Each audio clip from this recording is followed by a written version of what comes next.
मैं मास्टर सर्वशक्तिमान हूँ।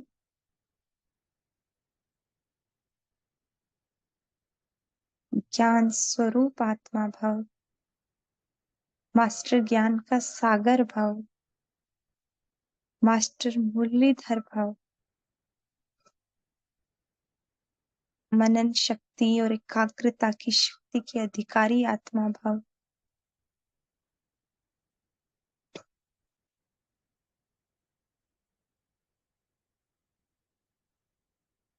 बाबा से वरदानों से झोली भरकर बाबा की छत्र छाया में मुरली सुनते हैं। ओम शांति।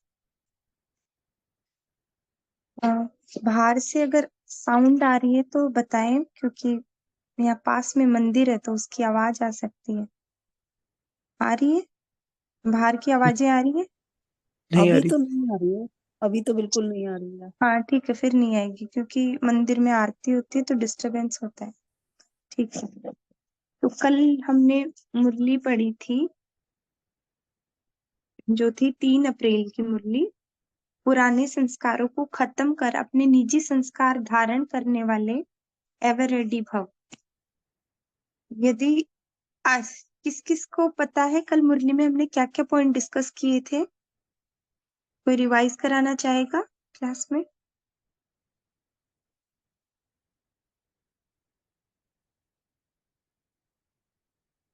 बाबा सब बच्चों के भाग्य को देख रहे थे कल।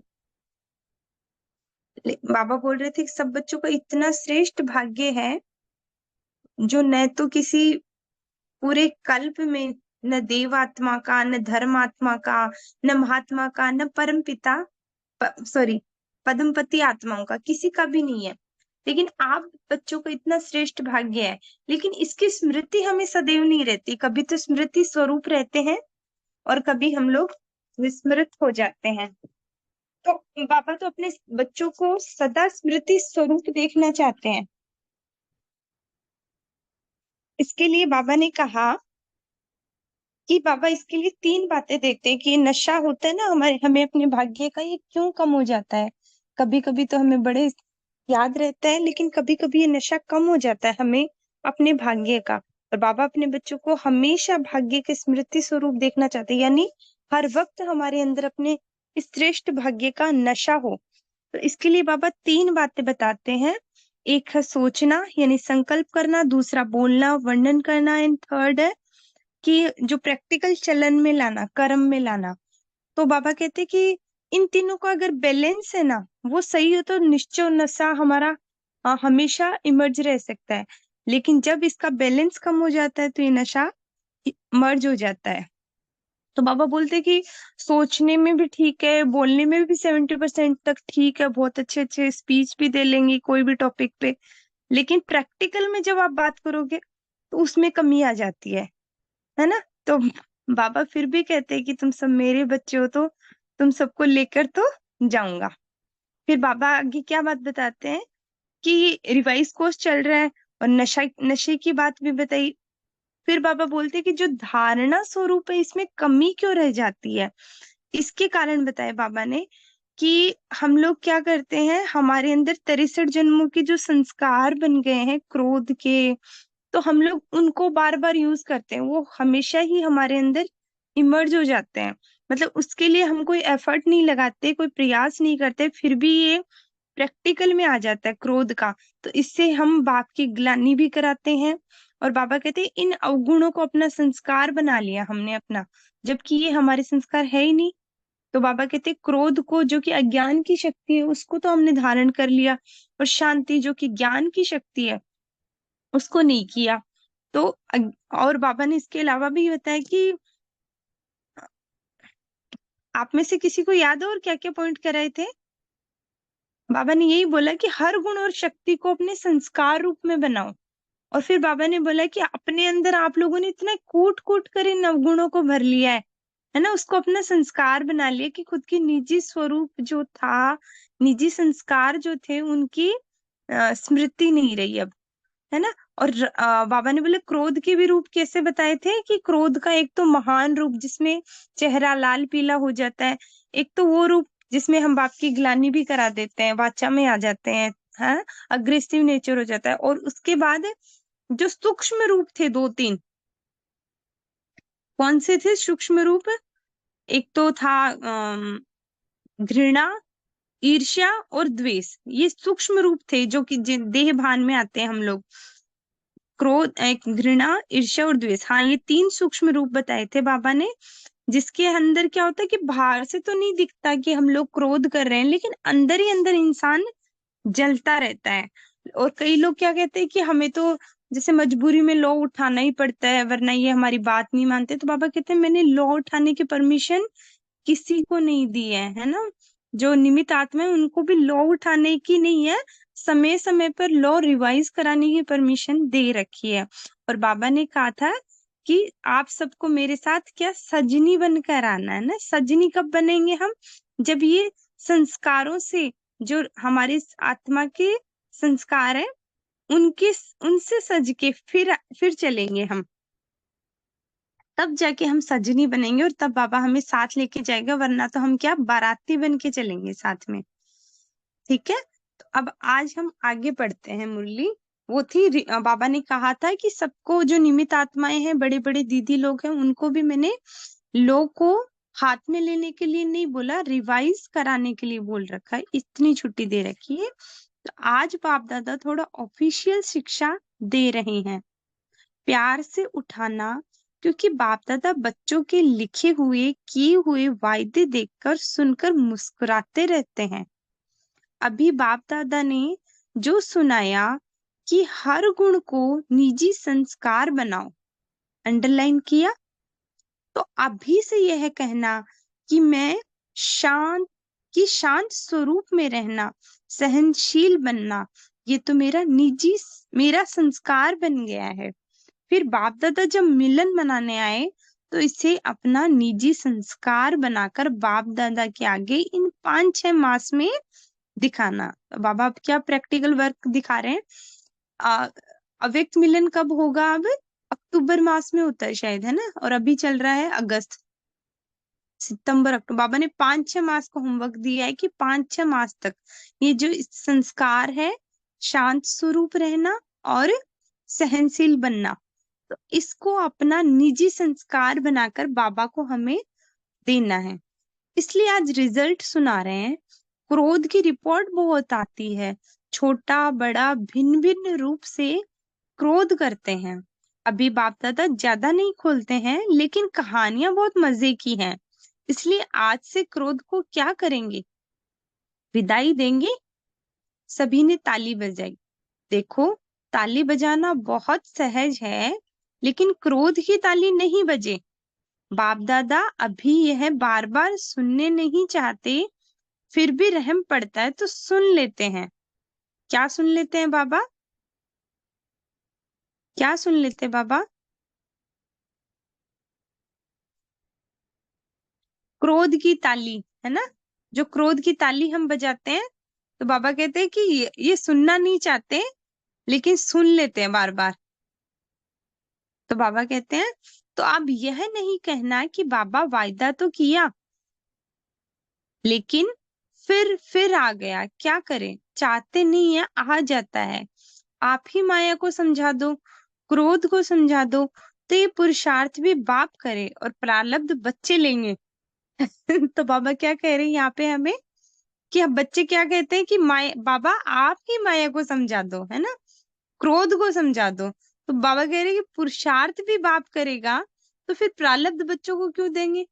है ना, प्रारब्ध तो लेंगे बच्चे, राजाई के सुख देखेंगे बच्चे, स्वर्ग के सुख सारे भोगेंगे बच्चे, और प्रारब्ध करेंगे बाबा। तो ये नहीं चलेगा, ये भी मेहनत बाप करे। तो ऐसा वादा नहीं करना, जो फिर 5 मास के बाद रिजल्ट देखेंगे। भले आप बताओ नहीं बताओ, बाप के पास तो पहुंचती है, ऐसी रिजल्ट न हो। क्या करें, हो जाता है, सरकमस्टांसेस ऐसी आती है। बात बहुत बड़ी हो गई ना, बाप को भी समझाने की कोशिश करते हैं। बड़े होशियार हैं, कहते हैं बाबा छोटी मोटी बातें हम पार कर लेते हैं, ये बात ही बड़ी थी। अभी दोष किस पर रखा? बात पर। क्या कहा बाबा ने अभी तक? क्या कहा बाबा ने? आप सब सुन रहे हैं ना? और दीदी, बाबा ने कहा से कि हर बाबा ने गुण कहा को क्रोध की संस्कार ताली बना। नहीं बजानी है। जी बोलिए भाई साहब, आप बताइए। बाबा ने इस पैराग्राफ में बोला कि हर गुण को निजी संस्कार बनाना है, हम्म। अपने शांत स्वरूप में रहना और सहनशील बनना है। मेन बाबा ने क्रोध के लिए हम्म। बोला कि क्रोध को हाँ, विदाई देनी है। और 5-6 मास में ये बाबा को चार्ट देना है हमें, है ना? तो हाँ जैसे बहन जी, आप। अप्रैल में बाबा ने मुरली चलाई, तो नेक्स्ट उसमें बाबा ने पाँच बोला छह कि मास है ना, लेकिन हम अभी सुन रहे जुलाई में। तो जुलाई तो हमारे पास तो अब टाइम कम बचा है। हमें तो 3 महीने में ही कर, 2 महीने में। हाँ बिल्कुल, जो बाबा ने उस टाइम 6 महीने में दिया वो उसे हमें बहुत कम समय में अब करना पड़ेगा।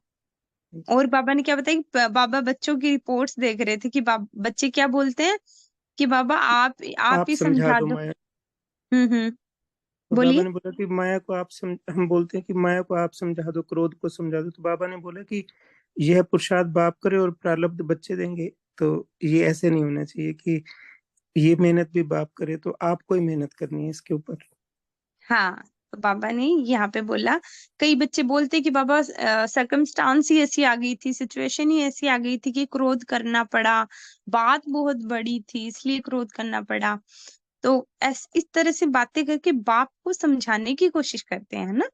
तो बड़े होशियार है, कहते हैं बाबा छोटी मोटी बातें हम पार कर लेते हैं, यह बात ही बड़ी थी। अभी दोष किस पर रखा? बात पर। और बात क्या करती है? आई और गई। बातों का काम क्या होता है? चाहे कितनी भी बड़ी बातें देख लो हमारी लाइफ में, अगर हम पीछे घूम के देखेंगे तो कई बार लाइफ में बहुत बड़ी बड़ी बातें होती हैं, लेकिन बातों का काम क्या होता है? अगर हम उसका उस सिचुएशन के अंदर आज उसको एकदम विजुअलाइज करके देखें, साक्षी होके उस सीन के अंदर घुस के देखें, तो वो सिर्फ एक बात थी। उस बात को हम किस तरीके से हैंडल कर सकते थे, लेकिन बातें कई बार क्या, ज्ञान न होने की वजह से हम बच्चों ने उस बात को बढ़ा दिया, और वो बात एक बार बहुत ऊंचे लेवल तक भी पहुंच जाती है ना? लेकिन बातों का काम क्या होता है कि आना और जाना। क्या बातें वो बात को पकड़कर हम आज तक बैठे हैं? नहीं, हम अपनी लाइफ में आगे बढ़ गए। बात आज वो नहीं है। जो बात आज से मान लो 4-5 साल पहले आपकी लाइफ में कोई बात हुई है, तो क्या वो बात आज भी हमारे जीवन में है? नहीं, क्योंकि बातों का काम है आना और जाना। बातें आती है, हमें लगता है कि बात बहुत बड़ी है, एक्चुअल सीन क्या होता है कि वो बात उतनी ही होती है, हमारी स्थिति कमजोर होती है तो हम बात को बड़ा बना देते हैं। और अब जब ज्ञान में आने के बाद, हमारे अंदर शक्तियां आने के बाद, बातें हमारी जिंदगी में अभी भी आती है, लेकिन हमारी स्थिति ऊपर होने की वजह से हम उनको क्या बोल देते हैं कि छोटी बात थी, या फिर बात को पेपर टाइगर बोल देते हैं, है ना? चाहे कितनी भी बड़ी बात आ जाए, हम क्या बोलेंगे? पेपर माया पेपर टाइगर बन के आई है ना, पेपर का टाइगर। यानी हमारी स्थिति उस बात से ऊंची हो गई है।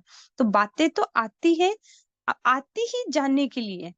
आती ही सिर्फ जानने के लिए। हम ही उस बात को पकड़ के, उस बात को बार बार उसका वर्णन करके उसे बड़ा बना देते हैं और उस सिचुएशन के अंदर घुस जाते हैं।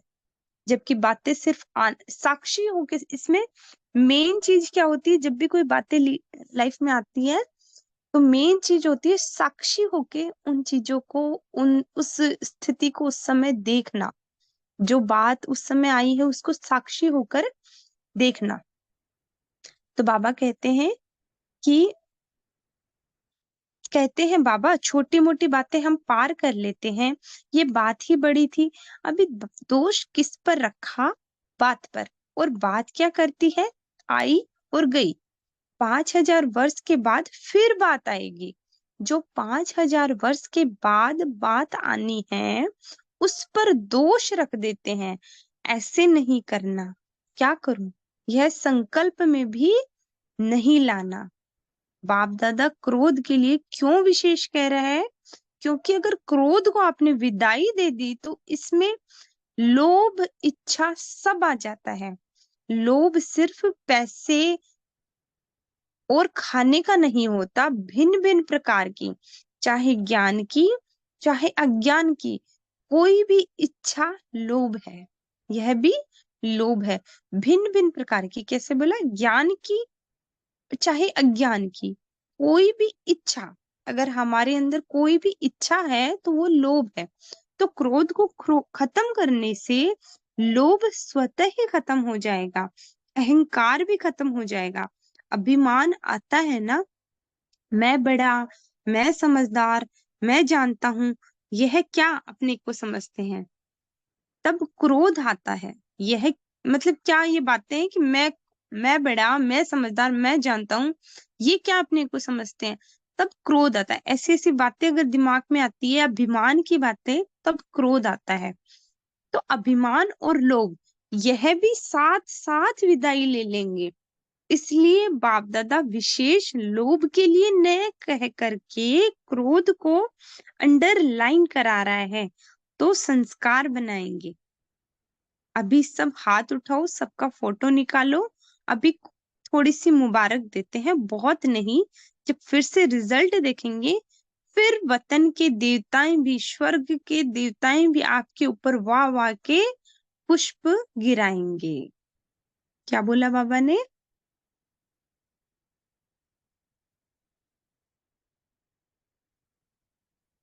बताएंगे क्या बोला बाबा ने?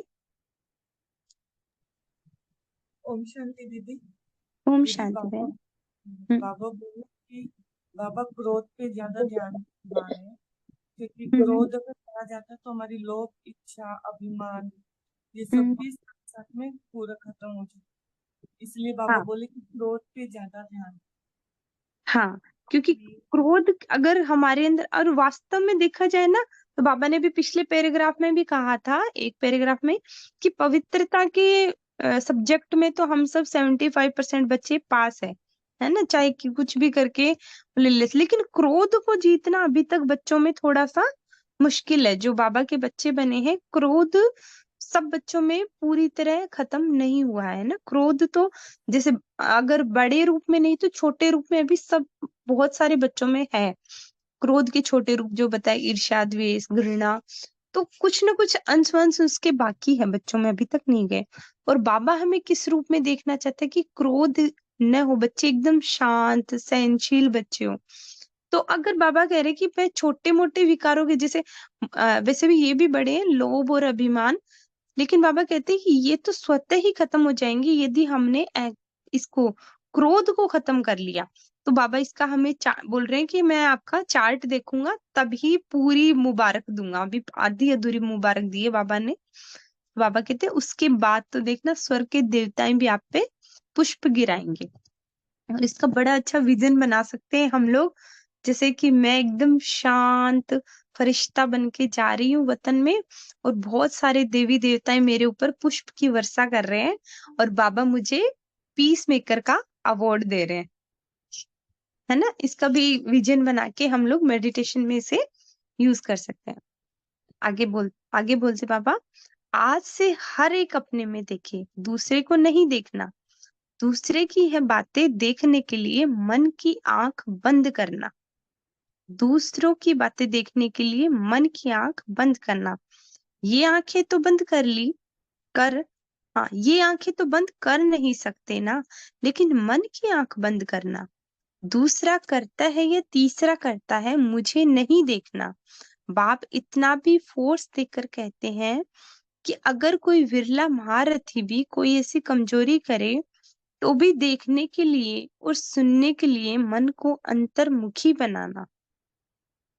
बाप इतना भी फोर्स देकर कहते कि अगर कोई विरला महारथी भी कोई ऐसी कमजोरी करे, तो भी देखने के लिए सुनने के लिए मन को अंतर्मुखी बनाना।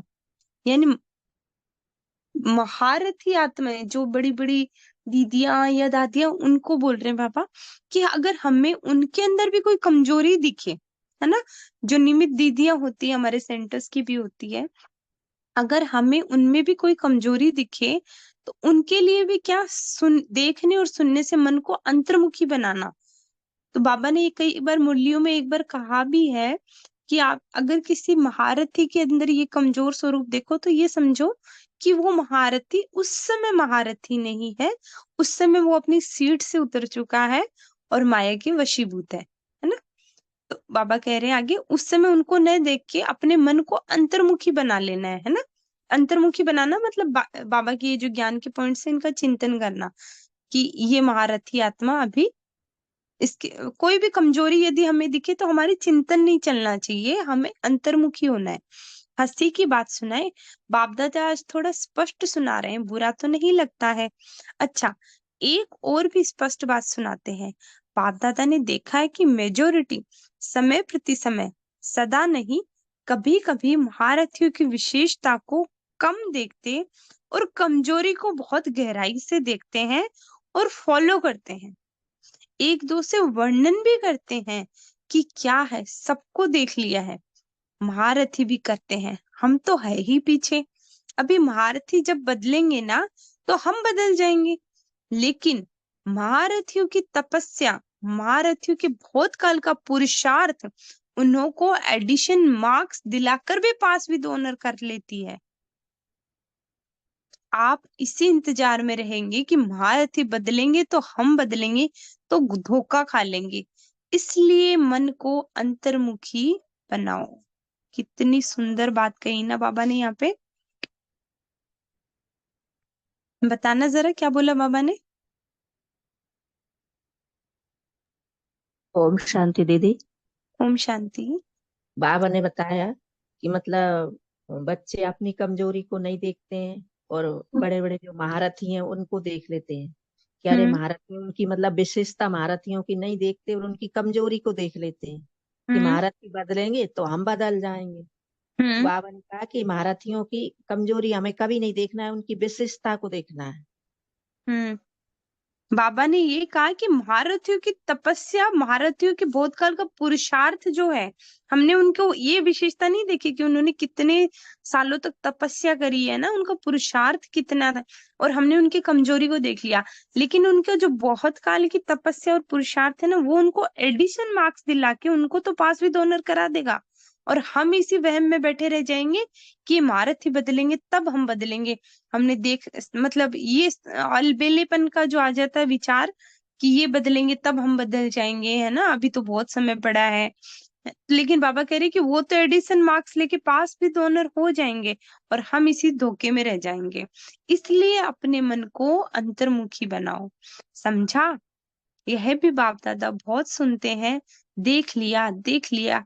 हमारी भी तो आंखें हैं ना, हमारे भी तो कान है ना, हम भी बहुत सुनते हैं। लेकिन महारथियों से इस बात में रीस नहीं करना। अच्छाई की रीस करो, बुराई की रीस नहीं करो, नहीं तो धोखा खा लेंगे। बाप को तरस पड़ता है क्योंकि महारथियों का फाउंडेशन निश्चय, अटूट, अचल है। उसकी दुआएं एक्स्ट्रा महारथियों को मिलती है। इसलिए कभी भी मन की आंखों को इस बात के लिए नहीं खोलना, बंद रखो। सुनने के बजाय मन को अंतर्मुखी रखो। समझा। अब ये चीजें सिर्फ है ना सुनने के लिए नहीं है, ये चीजें हमें प्रैक्टिकल में फॉलो करनी है। बाबा जो भी मुरली में बताता है ना, हम सिर्फ पॉइंट्स, बाबा कहते हैं पॉइंट का स्वरूप बनना है हमें। अब जैसे इस मुरली, इस पॉइंट में बाबा ने क्या बताया कि महारथियों से ऐसी रीस नहीं करनी है हमें कि है ना ये करेंगे, हमने इनको देख रखा है ना, अभी तो यही नहीं बदले, यही ऐसे काम करते हैं। तो उनकी बुराई की रीस नहीं करना, उनकी अच्छाई की रीस हमें करनी है, नहीं तो धोखा खा लेंगे। और बाबा को हम बच्चों पे तरस पड़ता है क्योंकि महारथियों का फाउंडेशन है ना, वो निश्चय, अटूट और अचल है। उनकी दुआएं एक्स्ट्रा महारथियों को मिलती है। उनका निश्चय, हम बच्चों का निश्चय भी मतलब उन दादियों दीदियों जैसा निश्चय अभी तक नहीं है हम बच्चों में, और उनका निश्चय इतना अटूट अचल है, उनकी दुआएं उनको एक्स्ट्रा मिलती है, एक्स्ट्रा मार्क्स के रूप में मिलती है महारथियों को, है ना। इसलिए मन की आंखों को बंद कर लेना, खोलना नहीं है ना। सुनने के बजाय सुनने के बजाय मन को अंतर्मुखी रखना है। समझा। आज गरम गरम हलवा खिलाए, लेकिन निजी संस्कार बनाओ। मेहनत करते हो, वह भी बाप दादा को अच्छा नहीं लगता, है ना। पिछली मुरली थी ना बाबा क्या, मेहनत से मुक्त शिवरात्रि का जो गिफ्ट मांगा था बाबा ने, मोहब्बत के झूले में झूलते रहो। तो यहाँ भी बाबा क्या कह रहे हैं कि बच्चे मेहनत करते वो भी बाप दादा को अच्छा नहीं लगता। बाप दादा ने बच्चों का एक वंडरफुल चित्र देखा, वह चित्र देखेंगे? सुनना चाहते हैं कि बहुत हलवा खा लिया? कमाल का चित्र है, बाप दादा को भी कमाल लगती है। वह चित्र क्या देखा कि बच्चे कहते एक है और करते दूसरा है। बच्चे कहते एक है और करते दूसरा है, यानी कहनी और कथनी और करनी में अंतर। मुख से कह रहे हैं हम तो लक्ष्मी नारायण बनेंगे, राम सीता नहीं बनेंगे, लक्ष्मी नारायण। और करते क्या है? कहते तो है लक्ष्मी नारायण बनेंगे, कहने वालों के मुख में गुलाब जामुन, लेकिन करते क्या है? पूछो लक्ष्मी नारायण बनेंगे पक्का? कहते हैं हाँ 100% पक्का लक्ष्मी नारायण बनेंगे। लेकिन चित्र क्या दिखाते हैं बाबा? अब बाबा हमें कौन सा चित्र दिखा रहे हैं? त्रेता वाले राम के समान युद्ध करते रहते हैं, तीर कमान हाथ में सदा ही रहते हैं।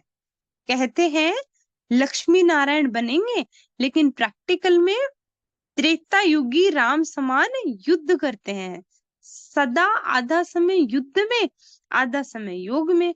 सभी नहीं लेकिन बहुत है, सभी नहीं है लेकिन मेजोरिटी बहुत है। सारे तो नहीं, सारे तो कुछ तो बड़ी उस टाइम, ये जैसे मुरली है तो उस टाइम बड़ी दादियां दीदियां थी, बाबा बोल रहे सारे नहीं है ना। लेकिन बहुत सारे बच्चे क्या करते हैं? युद्ध करते रहते हैं। और वो क्या बोलते हैं कि हमें राम सीता नहीं बनना, हमें क्या बनना है? लक्ष्मी नारायण। तो लक्ष्मी नारायण तो युद्ध नहीं दिखाए, उनके हाथ में तीर कमान नहीं दिखाए, वो तो संपन्न संपूर्ण आत्मा है। और हम बच्चे जो तीर लिए रखते हैं ना, तीर यानी युद्ध किसके साथ है? हमारी माया के साथ। और इधर से एक बार माया करती है, हम इधर से दूसरा बार वो तीर फेंकते हैं। फिर उधर से कभी कभी माया हमारे तीर को गायब कर देती है, और कई बार हमारा तीर माया को गायब कर देता है। यानी युद्ध चल रही है उससे लगातार। तो बाबा कहते हैं कि आधा समय तो तुम बच्चे योग में रहते हो और आधा समय युद्ध में। सभी नहीं लेकिन बहुत है। तो बाप दादा के चित्र देख करके वंडरफुल चित्र लगता है। जो कहते हैं जो अच्छा अच्छा सोचते हो वह करना ही है। जो अच्छा अच्छा सोचते हो यानी लक्ष्मी नारायण बनने का सोचते हो वह करना ही है। उसकी सहज विधि सुनाई कि ओरिजिनल निजी संस्कारों को इमर्ज करो। संस्कार से स्वतः ही कर्म हो ही जाता है। मेहनत कम, सफलता ज्यादा होती है। मेहनत से बच जाएंगे। जैसे आधा कल्प जब विश्व के मालिक बनते हो तो कई प्रकार की मेहनत से स्वतः ही छूट जाते हो। ऐसे इस समय निजी संस्कार बनाने से सहज मेहनत से छूट जाएंगे। समय प्रति समय कमान उठाने की, युद्ध करने की आवश्यकता ही नहीं पड़ेगी। निरंतर योगी, सहज योगी, कर्म योगी, राजयोगी स्वतः ही बन जाएंगे। योग लगाना ही नहीं पड़ेगा, लेकिन हर सेकंड हर समय योगी जीवन स्वतः ही होगी। तो ऐसे ही चाहते हो ना? तो हम सब बच्चे ऐसा ही चाहते हैं। और कितना सुंदर बताया बाबा ने, निरंतर योगी, सहज योगी, कर्म योगी, राजयोगी स्वतः बन जाएंगे और योग लगाना नहीं पड़ेगा, स्वतः ही हमारा योग लग जाएगा। लेकिन कब लगेगा? अब बाबा ने क्या बताया इस पूरे पैराग्राफ में, रिवाइज कराएंगे आप सभी, बताएं। दीदी बाबा ने इस पैराग्राफ में बताया कि बाबा को हम बच्चों का मेहनत करना अच्छा नहीं लगता है। और दूसरा बाबा ने बताया कि हम बनना तो श्री लक्ष्मी श्री नारायण चाहते हैं, लेकिन हर समय त्रेता युगी राम के समान युद्ध करते रहते हैं। आधा समय युद्ध में और आधा समय योग में रहते हैं। और तो इसकी सहज विधि बताई बाबा ने।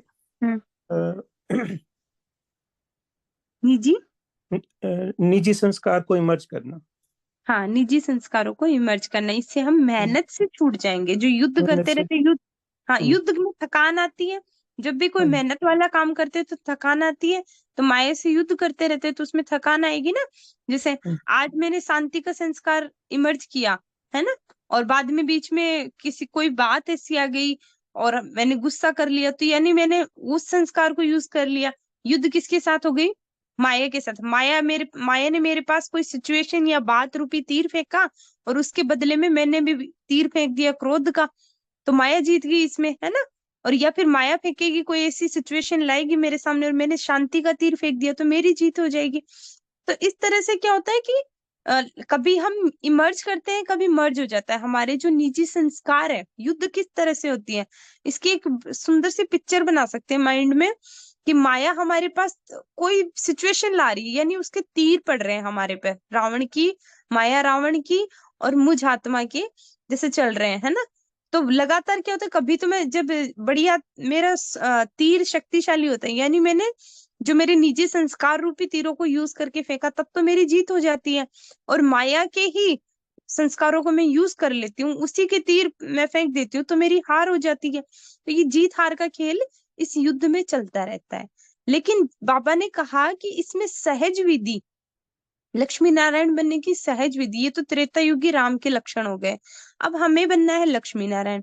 तो उसकी सहज विधि क्या बताई बाबा ने, कि जो हमारे निजी संस्कार यानी जो बाबा के संस्कार, जो आत्मा के स्वधर्म के संस्कार है, शांत जो सातों गुणों के संस्कार है, शांति, प्रेम, आनंद, सुख, उसके संस्कारों को हम यूज करते जाएं। दिन में कितनी बार हम इन संस्कारों को यूज करते हैं, तो धीरे धीरे हमारी स्थिति निरंतर योगी, है ना, योग बाबा से लगा रहेगा, तभी तो हम उसके संस्कारों को यूज कर पाएंगे। सहज योगी और कर्म योगी, राजयोगी, हमारी स्थिति स्वतः ही बन जाएगी और योग लगाना हमें नहीं पड़ेगा। बहुत सुंदर इसमें बाबा ने बताया कि हमें निजी संस्कारों को यूज करने से हमें कौन सी स्टेज मिलेगी। ज्ञान, योग, धारणा और सेवा, इन चारों सब्जेक्ट का सार 2 शब्द है। एक, बाप ही मेरा संसार है। दूसरा, हर गुण हर शक्ति मेरा निजी संस्कार है। चारों सब्जेक्ट का सार बता दिया बाबा ने आज 2 शब्दों में। 2 शब्दों में 4 सब्जेक्ट लिखे और उसको एकदम समराइज करे तो 2 शब्द बनते हैं। पहला बनता है बाबा ही मेरा संसार, और दूसरा शब्द बनता है कि बाबा जब मेरा संसार है तो बाबा की हर गुण हर शक्ति, और वो क्या है, मेरा निजी संस्कार है। तो 2 शब्द याद रखना, संसार और संस्कार। संसार यानी बाबा ही मेरा संसार, और संस्कार यानी बाबा का हर गुण हर शक्ति मेरा संस्कार। मुश्किल है क्या? थोड़ा थोड़ा मुश्किल है, जब बात आ जाती है फिर तो मुश्किल है, लेकिन बात आपके आगे क्या है, बात बड़ी या बाप बड़ा, कौन बड़ा? लेकिन उस समय बात बड़ी लगती है। बाबा क्या पूछ रहे, बात बड़ी या बाप बड़ा, कौन बड़ा?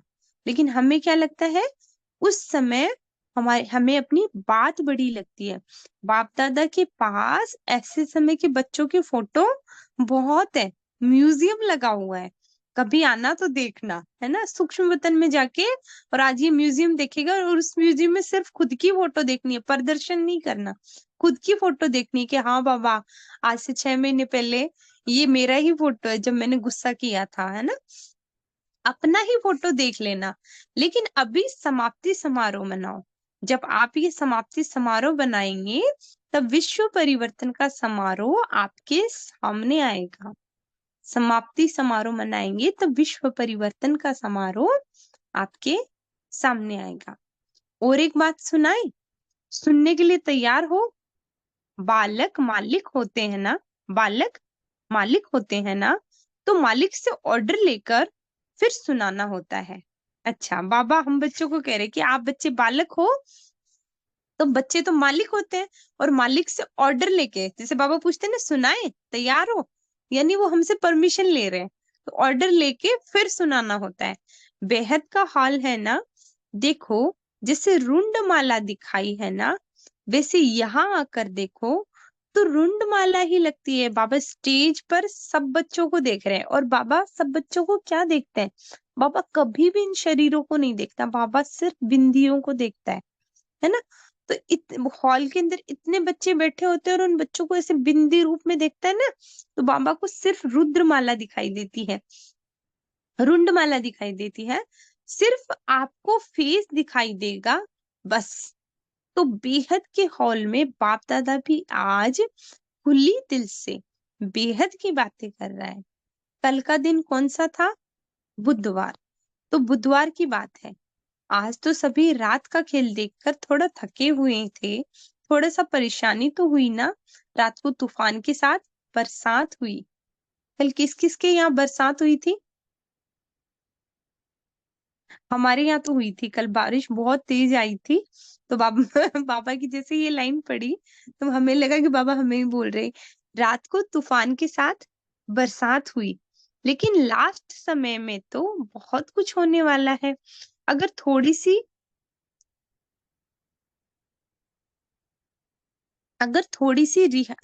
रिहर्सल कर ली तो अच्छा है। थोड़ी रिहर्सल होनी चाहिए।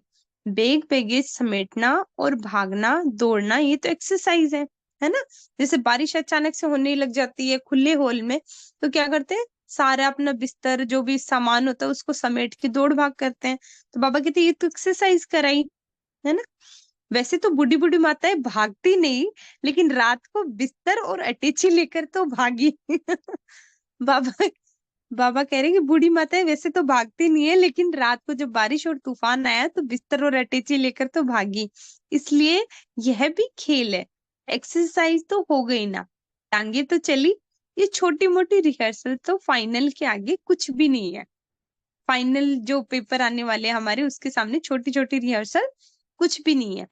यह भी अभ्यास होने चाहिए।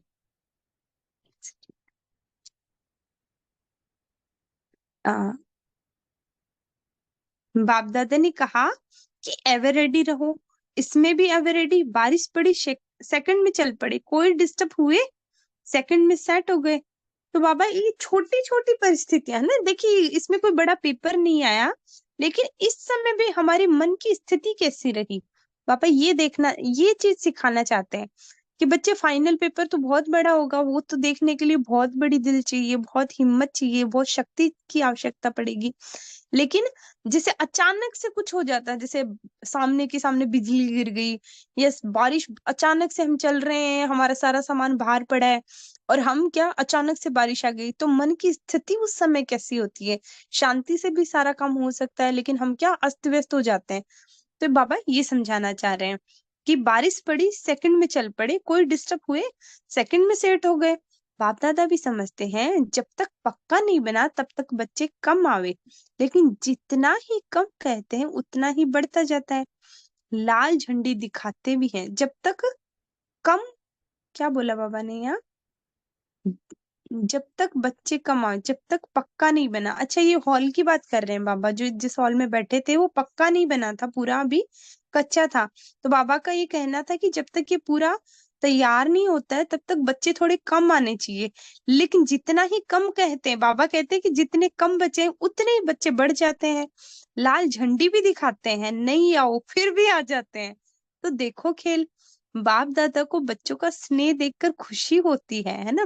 बच्चों की ये मन में तो होता ही है कि बाबा मिलन में जाए, तो कितना भी मना करो उनके अंदर ये उमंग उत्साह रहता ही है कि हम सब बच्चे बाबा से मिलन मनाए। बाप दादा को बच्चों का स्नेह देखकर खुशी होती है, और सदा यही बच्चों को कहते हैं, आओ बच्चे आओ। नहीं आओ कैसे कहेंगे, कह सकते हैं। तो सभी कितने भी आए हो, खुशी से आए हो और खुशी लेकर जाना, और टोली के साथ साथ पहले खुशी बांटना, उसके साथ टोली बांटना। अच्छा कल की बात सुनाते हैं। कल वतन में एडवांस पार्टी मर्ज हुई। बाप दादा से रूह रिहान कर रहे थे और बाप दादा से पूछ रहे थे कि हमें जिस सेवा की अर्थ निमित्त बनाकर भेजा है वह सेवा कब शुरू होगी। बाप दादा ने क्या जवाब दिया होगा? पर बार बार यही कह रहे थे कि हमें एडवांस पार्टी में जो जन्म दिलाया है वो विशेष कार्य के लिए दिलाया है, और मेजोरिटी अच्छे से अच्छे योग्य तो आत्माएं, ज्ञानी तो आत्माएं, महावीर भी बहुत एडवांस पार्टी में गए हैं, और जो दूसरे साथ में गए हैं उन्हों में भी मेजोरिटी ऐसी आत्माएं गई है जो स्नेही और गुप्त योगी है। जो दूसरी आत्माएं गई हैं उनमें भी कई क्या, स्नेही और गुप्त योगी। मिक्स तो सब में होते हैं, लेकिन आपके हिसाब से जिसको महारथी नहीं कहे, मेजोरिटी साधारण कहते हो, वह भी स्नेह के कारण योग में बहुत अच्छे पावरफुल रहे हैं, है ना। कई कई गुप्त आत्माएं हैं, हर जगह मिलेगी आपको गुप्त आत्माएं। कुछ तो क्या होता है दिख जाते हैं, और कुछ बच्चे उनका पुरुषार्थ अंदर ही अंदर चलता है। तो वो ऐसी आत्माएं जब शरीर छोड़ के जाती है तो उनके लिए बाबा बोल रहे हैं कि मेजोरिटी साधारण कहते हो वह भी स्नेह के कारण योग में अच्छे पावरफुल रहे हैं, और विशेष योग के सब्जेक्ट में आगे रहने वाली ऐसी आत्माएं योग बल से जन्म देने के निमित्त बन नई सृष्टि की स्थापना करेगी। कितनी सुंदर बात बताई बाबा ने। जो जिसका योग बड़ा पावरफुल रहा, निरंतर योगी, लगातार योग में रहती थी जो आत्माएं, और ऐसी गुप्त योगी आत्माएं जो दिखने में भी नहीं आती, कई बार ऐसी आत्माएं आगे जाती है ना, तो उनका पार्ट क्या होता है कि वो सतयुग में जो ऐसी आत्माएं योग बल से बच्चे पैदा करेगी। और कलयुग के रहते हुए, जैसे कलयुग का विनाश हो रहा है, उसी होता रहेगा, उसी बीच में जो सत्युग की एडवांस पार्टी की आत्माएं हैं वो योग बल से बच्चे पैदा करेगी, है ना। तो वो योग बल वाले बच्चे ही सत्युग में रहेंगे, बाकी जो कलयुग में जिन्होंने योग बल से जन्म नहीं लिया वो तो सारी आत्माएं जाएगी, क्योंकि सत्युग में ये इस तरह की शरीर वाली आत्माएं नहीं रह सकती। तो ये जो योगी आत्माएं हैं, ये क्या योग बल से जन्म देने के निमित्त बन सृष्टि की स्थापना करेगी। सत्युगी सृष्टि की, बहुत अच्छा पॉइंट बाबा ने दिया यहाँ पे, सत्युग की नई सृष्टि की स्थापना करेगी। तो वह पूछ रहे थे कि कब हमारी सेवा शुरू होगी। इसमें भी कुछ आत्माओं का जो गई है अलग पार्ट भी है, सभी का एक जैसा नहीं है, लेकिन मेजोरिटी का नई सृष्टि की स्थापना का पार्ट चल बना हुआ है। तो रूर यहाँ चल रही थी। बाप दादा ने तो मुस्कुराते हुए उनको दूसरी दूसरी बातों में बिजी कर दिया, क्योंकि कब का रेस्पॉन्ड बाप दादा को अकेला नहीं करना है, आप सभी को करना है। जब आप कहेंगे एवरेडी तब उनकी सेवा आरंभ होगी। उनकी सेवा कब आरंभ होगी? जब हम सब बच्चे कहेंगे एवरेडी। इसलिए विनाश का समय कभी भी फिक्स नहीं होना है, अचानक होना है। बाबा बहुत दिनों से ये बात कह रहे हैं, लगभग हर मुरली में आ रही है, चाहे संडे की मुरली देख लो चाहे ये देख लो। बाबा कह रहे हैं कि विनाश का समय कभी भी फिक्स नहीं होना है, अचानक होना है। बाप दादा ने पहले से ही इशारा दे दिया है, उस समय नहीं उलाना देना कि बाबा थोड़ा इशारा तो देते। अचानक होना है, एवरेडी रहना है। इसके लिए एक निमित्त महारथी को एग्जाम्पल बनाया, दादी चंद्रमणि को, है ना। दादी चंद्रमणि का क्या था एग्जाम्पल, किसी को पता है? किसी को पता है दादी चंद्रमणि ने कैसे शरीर छोड़ा था?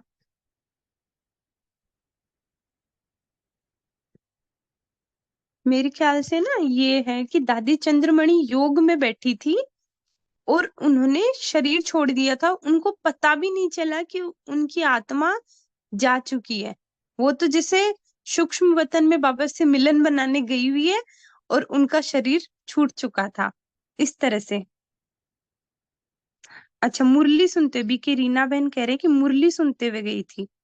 अच्छा, मैंने तो शायद ये पढ़ा था कि योग में थी।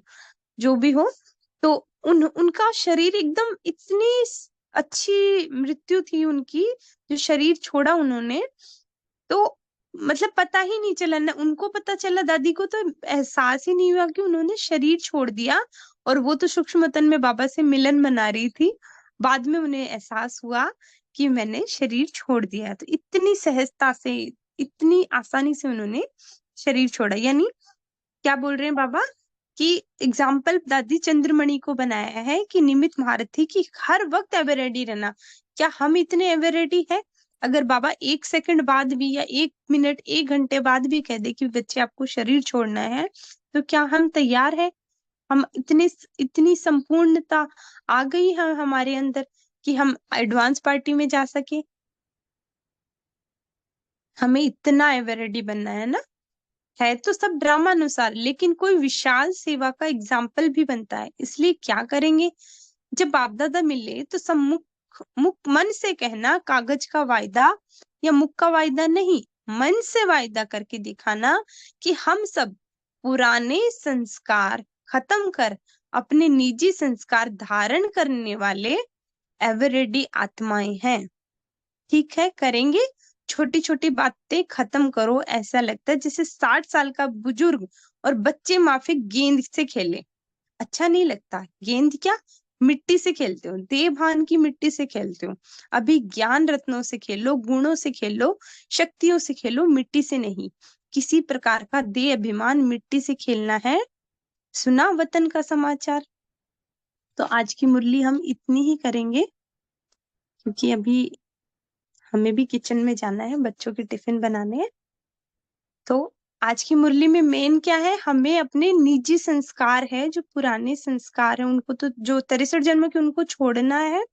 और क्या, निजी संस्कारों को, जो बाबा के क्या 2 वर्ड बताए बाबा ने, एक तो संसार और एक संस्कार। बाबा ही मेरा संसार है, चारों सब्जेक्ट का जो सार बताया बाबा ने। बाबा ही मेरा संसार है, और जो बाबा का गुण और शक्ति जो संस्कार है वही मेरे संस्कार है। संसार और संसार। और बाबा ने बताया, जब हम हमारे निजी संस्कारों को यूज करेंगे तो हम क्या बन सकते हैं, निरंतर योगी, कर्म योगी, सहज योगी आसानी से बन सकते हैं। योग लगाने की हमें जरूरत नहीं पड़ेगी। तो हम अपने निजी संस्कारों को आज पूरा दिन यूज करेंगे। आज की मुरली से नहीं, बाकी कल पढ़ेंगे। ठीक है। तो अभी आज का वरदान पढ़ेंगे। कौन सुनाएगा? दीदी हम पढ़े। हाँ हाँ, पढ़िए।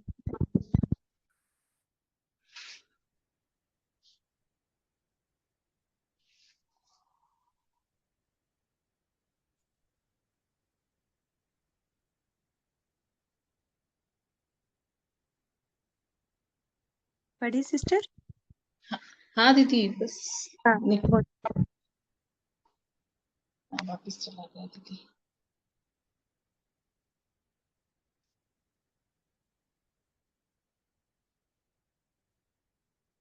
ओम शांति। अच्छा। बाबा वरदान दे रहे हैं, तीव्र पुरुषार्थ द्वारा सभी बंधनों को क्रॉस कर मनोरंजन का अनुभव करने वाले डबल लाइट भव। कई बच्चे कहते हैं वैसे तो मैं ठीक हूँ, लेकिन यह कारण है ना, संस्कारों का, व्यक्तियों का, वायुमंडल का बंधन है। परंतु कारण कैसा भी हो, क्या भी हो, तीव्र पुरुषार्थ सभी बातों को ऐसे क्रॉस करते हैं जैसे कुछ है ही नहीं। वह सदा मनोरंजन का अनुभव करते हैं। ऐसी स्थिति को कहा जाता है उड़ती कला, और उड़ती कला की निशानी है डबल लाइट। उन्हें किसी भी प्रकार का बोझ हलचल में नहीं ला सकता। स्लोगन, हर गुण व ज्ञान की बात अपना निजी संस्कार बनाए। हर गुण व ज्ञान की बात को अपना निजी संस्कार बना। ओम शांति। शुक्रिया ओम दीदी। शांति। ओम शांति। देखिए 2 दिन से जो स्लोगन चल रहा है ना, कल की मुरली में जो स्लोगन था वो भी एज इट इज, जो हम पैराग्राफ कल हमने रीड किया था उसके अंदर था कि क्रोध ज्ञानी तू आत्माओं के लिए क्या है? महाशत्रु है। ये एज इट इज लाइन आई थी कल वाली, और आज भी आई है कि हर गुण और शक्ति को अपना निजी संस्कार बनाओ, है ना, आज के स्लोगन में भी। और आज बाबा भी हमें यही सिखा रहे हैं कि जो आपका निजी संस्कार है उसे इमर्ज करो, है ना। तो दोनों दिन यही स्लोगन आ रहा है हमारा, और इससे मतलब बाबा भी हमारे साथ है, यही लगता है। चलिए ठीक है, 2 मिनट है ना, सांसों के साथ ही क्रिया करते हैं। कौन सा सोमान लेंगे हम? सोमान बताएं।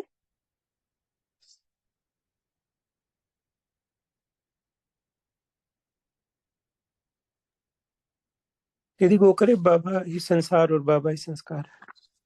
इसको सेंटेंस कैसे बनाएंगे, अफर्मेशन के रूप में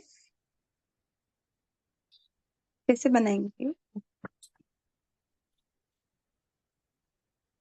बाबा के गुण और शक्तियों को अपना निजी संस्कार बनाने वाली, बाबा के हर गुण और हर शक्ति को अपना निजी संस्कार बनाने वाली निरंतर योगी आत्मा हूँ। बड़ा ठीक हो है, जाएगा। छोटा बनाए, आप बताइए। बाबा का हर गुण हर शक्ति मेरा निजी संस्कार है। बहुत अच्छा, ठीक है, इसी के साथ करते हैं। बाबा का हर गुण हर शक्ति मेरा निजी संस्कार है।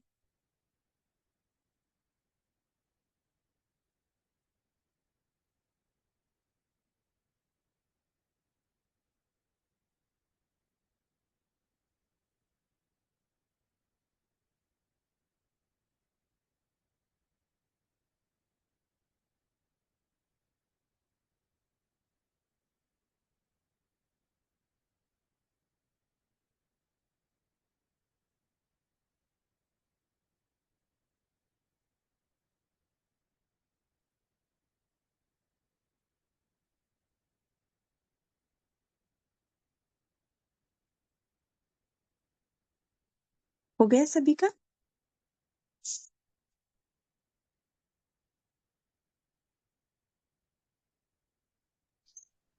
जी दीदी, ओम शांति। ओम शांति। ओम शांति।